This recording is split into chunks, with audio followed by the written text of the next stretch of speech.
Hi, thanks again for joining us for this week's edition of our FAQ Fridays. This week we're going to talk about self-employed borrowers.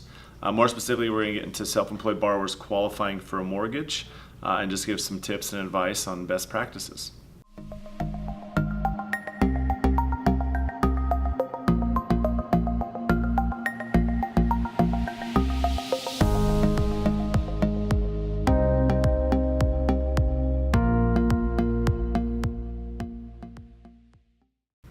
So we get a lot of questions from self-employed borrowers asking about how to qualify for a loan, or even if they can qualify for financing.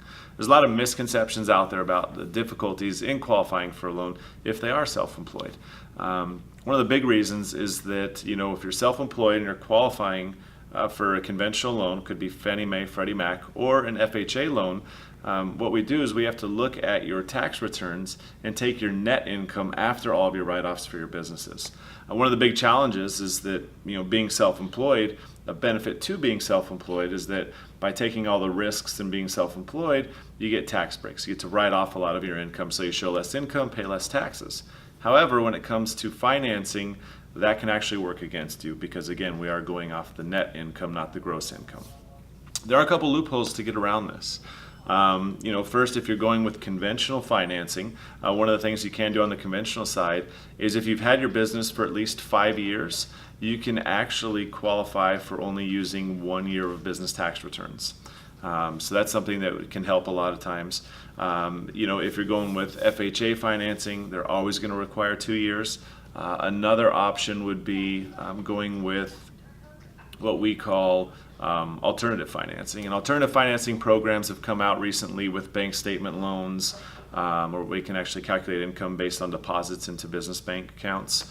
They've also come in with no income loans. So a couple different options out there. If you go that route and you go away from the conventional conforming loans, those are going to have higher interest rates and require a lot more down payment. But what I'd like to talk about is just get back into the conventional loans because that seems to be the better option for people. So if you're going with conventional loans, you can put down as little as 3%. Again, what they're going to do is average the 2 years tax returns unless you've had your business for 5 years. We might be able to get an exception just to go with a 1 year tax return. A lot of times, and a lot of the accountants we work with, when someone who's self-employed is looking to purchase a home, the best thing you can do is start the process very early.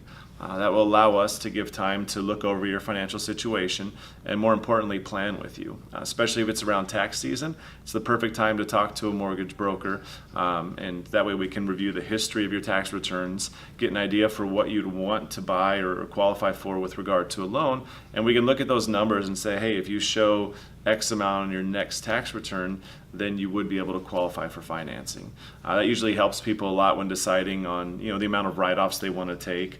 It could be self-employed if you are taking a lot of write-offs that maybe you sacrifice for a year or two to get your family into that dream home. So bottom line is there's a lot of options for self-employed borrowers. It's not as bad as people make it out to be. So if you have any questions and you are self-employed, please feel free to give us a call. We'd love to review your situation with you and give you some advice on how to get qualified and into your dream home. Thank you.